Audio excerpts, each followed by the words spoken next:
Kapal motor Bintang Surya terbakar di perairan Karimun, Selat Malaka, Riau. Kapal kargo kayu yang bermuatan barang kelontong sedang berlayar dari Singapura menuju Tanjung Balai, Karimun. Namun di tengah perjalanan, kapal yang membawa 18 orang ABK ini terbakar hebat.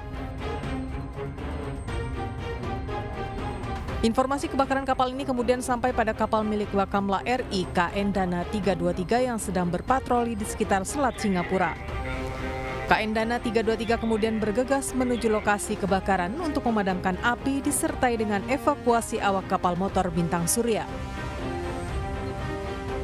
Hasil informasi yang berhasil dihimpun dari 18 ABK, 17 orang berhasil dievakuasi dengan kondisi selamat, sementara 1 orang lainnya dinyatakan meninggal dunia. Seluruh korban selanjutnya dibawa ke Tanjung Balai, Karimun untuk menjalani pemeriksaan medis. Sementara KN Dana 323 melakukan pengamanan bangkai kapal dan lokasi kebakaran.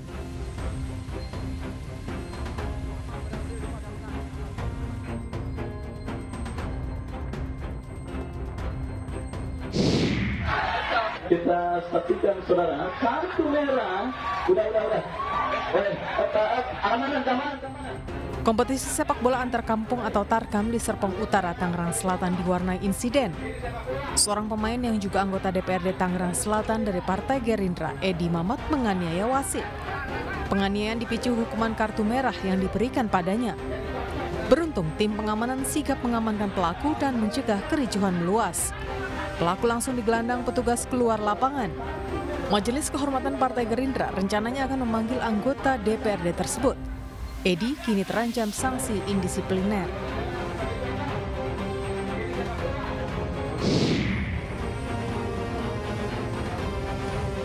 Jenazah Emeril Khan Mumtaz alias Eril tiba di Bandara Soekarno-Hatta sore tadi. Penyerahan jenazah dilakukan di Human Remains Transit Lounge atau kargo jenazah Bandara Suta. Saat tiba, Ibunda Eril sudah menunggu di kargo untuk melakukan penjemputan. Sebanyak 120 personil gabungan dari Polri dan TNI diterjunkan untuk mengawal kedatangan jenazah Eril.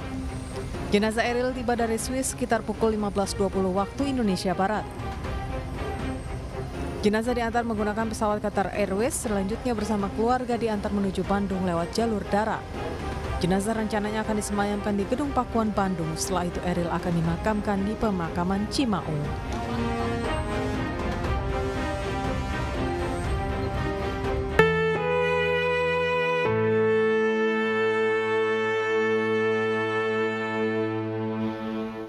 Pemirsa, Gubernur Jawa Barat Ridwan Kamil membuat desain makam sebagai tempat peristirahatan terakhir putra sulungnya Emeril Khan Mumtaz. Makam istimewa ini dibangun Ridwan Kamil di sebelah masjid di tanah milik orang tua Atalia.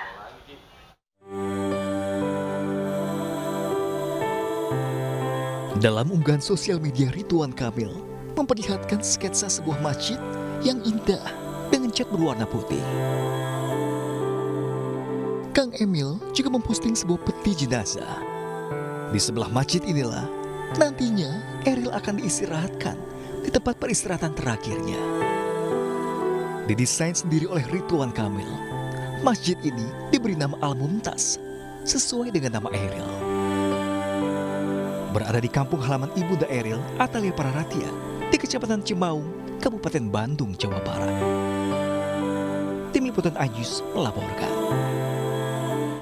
Ya, pemirsa, situasi terkini perjalanan iring-iringan jenazah putra sulung Gubernur Jawa Barat Ridwan Kamil, kita sudah terhubung dengan rekan Vito Erlangga.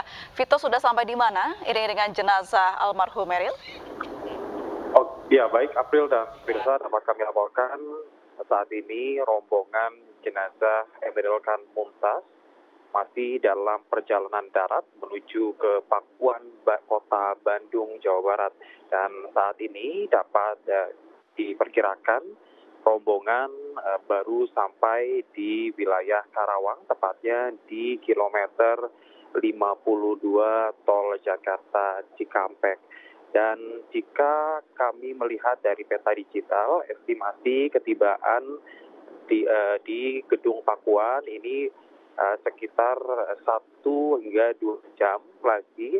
Namun jika melihat dengan adanya pengawalan yang juga turut menyertai kepulangan jenazah Emeril Khan Mumtaz diprediksi, maka ketibaan di Gedung Pakuan diperkirakan akan lebih cepat atau sekitar pukul 19.00 hingga atau sekitar 19.30 waktu Indonesia Barat. Dan dapat kami laporkan bahwa dalam rombongan ini terdiri dari hanya keluarga inti saja. Kami tadi memantau hanya ada sekitar 4 kendaraan yang beriringan menuju ke Pakuan, yaitu satu merupakan mobil jenazah yang mana di dalamnya selain berisi jenazah Emeril Khan Mumtaz, namun turut serta mendampingi di dalam juga ada ayahanda dari Emeril Khan Mumtaz, yaitu Ridwan Kamil, dan juga 3 mobil kendaraan pribadi yang berisi keluarga inti seperti ibunda dari Emeril Khan Mumtaz, Atalia Prasaya, dan juga adik dari Emeril Khan Mumtaz, yaitu Camelia Letitia Az-Zahra. Dan saat ini rombongan masih bertolak menuju ke Pakuan dengan pengawalan sebanyak 2 mobil pengawal jika kita pantau tadi. Dan memang jika kita ceritakan bahwa proses kepulangan Eril ini juga dikawal oleh pihak Polda Jawa Barat. Dan tadi berdasarkan informasi yang kami terima, memang dari Polres Bandara Soekarno-Hatta telah melakukan koordinasi lintas sektoral untuk memperlancar kepulangan jenazah Eril, baik di saat berada di area bandara maupun saat melewati jalur tol. Dan saat ini untuk kondisi jalan raya dipantau cukup lancar begitu, sehingga tidak ada kendala yang cukup berarti saat menuju ke kota Bandung. Baik, kami akan terus menunggu ya seperti apa perkembangan perjalanan jenazah almarhum Eril menuju ke rumah duka di Pakuan, Bandung, Jawa Barat. Selamat bertugas kembali, Vito Erlangga. Dan pemirsa, untuk mengetahui perkembangan terbaru situasi di rumah duka, kita sudah terhubung dengan rekan Stefani Patricia. Stefani, apakah jenazah putra sulung Gubernur Jawa Barat ini kita ketahui bersama masih dalam perjalanan begitu? Lalu seperti apa situasi yang ada di rumah duka? Ya, April dan juga pemirsa, saat ini di Gedung Pakuan sudah mulai dilakukan sterilisasi. Jika sebelumnya warga bisa dengan leluasa masuk ke area Gedung Pakuan untuk menyampaikan rasa bela sungkawa mereka, untuk saat ini petugas keamanan menahan terlebih dahulu warga yang ingin masuk. Namun dari pantauan kami memang masih banyak warga yang mengantri di depan pintu gerbang samping Gedung Pakuan yang menjadi pintu masuk bagi warga yang ingin melayat. Sterilisasi ini dilakukan sebagai persiapan untuk menyambut kedatangan jenazah dari putra sulung Gubernur Jawa Barat Ridwan Kamil, Emeril Khan Mumtaz, atau yang biasa atau akrab disapa Eril. Tentunya nantinya warga bisa kembali melayat setelah prosesi kedatangan jenazah dan sholat jenazah yang dilaksanakan oleh pihak keluarga selesai dilaksanakan. Ya, April dan juga pemirsa, untuk saat ini memang mengingat sudah dilakukan sterilisasi sehingga Anda bisa lihat bahwa di belakang saya ini terlihat suasana jauh lebih sepi jika dibandingkan dengan siang hingga sore hari tadi. Karena siang hingga sore hari tadi tempat ini ramai sekali oleh warga yang terus-menerus berdatangan, dan saya yakin bahwa jika tidak dilakukan sterilisasi, warga pun masih akan terus berdatangan ke tempat ini. Untuk saat ini yang berada di Gedung Pakuan ini hanya tamu undangan, tamu VIP dan VVIP, termasuk diantaranya keluarga besar dan kerabat terdekat dari Eril maupun juga dari pihak keluarga dari ayah Anda, Gubernur Jawa Barat Ridwan Kamil, serta istri Atalia Praratia.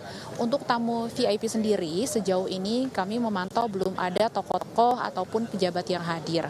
Sebelumnya kami sempat mendapat informasi bahwa ada sejumlah kepala daerah yang akan melayat ke tempat ini, namun hingga saat ini kami belum melihat kedatangan dari tokoh-tokoh, pejabat maupun kepala daerah tersebut. April dan juga pemirsa, sebelumnya pihak keluarga menyampaikan bahwa memang tidak ada batasan bagi warga yang ingin melayat ke tempat ini, hanya dibatasi jamnya saja. Seperti yang sedang terjadi saat ini, dilakukan sterilisasi untuk mengantisipasi adanya kepadatan ataupun keramaian pada saat jenazah tiba di tempat ini. Nantinya setelah jenazah tiba di tempat ini, masih sama informasinya seperti yang disampaikan oleh pihak keluarga sebelumnya, akan dilakukan sholat jenazah terlebih dahulu yang akan dipimpin langsung oleh ayahanda Eril, yaitu Gubernur Jawa Barat Ridwan Kamil, dan sholat jenazah ini memang dikhususkan hanya internal bagi keluarga besar dan juga kerabat terdekat saja. Setelah selesai acara keluarga, barulah nanti warga dipersilahkan untuk kembali melayat, untuk kembali bertakziah ataupun melaksanakan sholat jenazah. April dan juga pemirsa, tentunya tidak ada batasan bagi warga yang ingin melayat, namun pihak keluarga mengimbau agar warga tidak mengambil dokumentasi pribadi, mengambil foto maupun video pada saat bertakziah di area dalam gedung pakuan ini. Tentunya ini yang perlu diperhatikan, kita tentunya tetap harus menghormati keinginan dari pihak keluarga ini. Untuk saat ini demikian. Stephanie Patricia sudah melaporkan langsung dari gedung pakuan Bandung, Jawa Barat. Selamat bertugas kembali.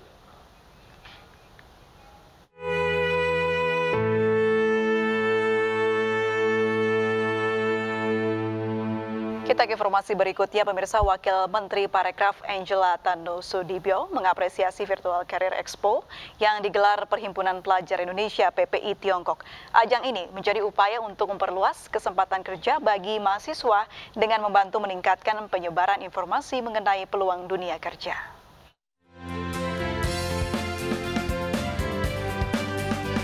Generasi muda khususnya mahasiswa harus meningkatkan kualitas diri sebelum mencari kerja, mengetahui pekerjaan yang akan ditekuni, dan percaya diri menjadi kunci sukses mendapatkan pekerjaan. Kunci sukses ini disampaikan Wakil Menteri Parekraf Angela Tanu-Sudibyo yang juga Wakil Ketua Umum DPP Partai Perindo bidang ekonomi digital dan kreatif saat menjadi pembicara di Virtual Career Expo yang digelar Perhimpunan Pelajar Indonesia Tiongkok. Semoga teman-teman mahasiswa dan mahasiswi sekalian bisa mendapatkan pekerjaan yang terbaik atau bisa mendirikan suatu perusahaan yang sukses dan bermanfaat bagi sesama, dan suatu saat kembali berkontribusi bagi penciptaan lapangan pekerjaan di Indonesia dan kemajuan ekonomi serta kesejahteraan tanah air kita tercinta. Kegiatan ini juga menjadi bukti generasi muda Indonesia memiliki kepedulian yang sangat besar bagi masa depan pembangunan bangsa. Tim Liputan iNews melaporkan. Pemirsa, pengeroyokan di sebuah toko tepatnya di kawasan Hotel Cendrawasih Lahat, Sumatera Utara terekam kamera CCTV. Informasinya hadir usai jeda berikut ini.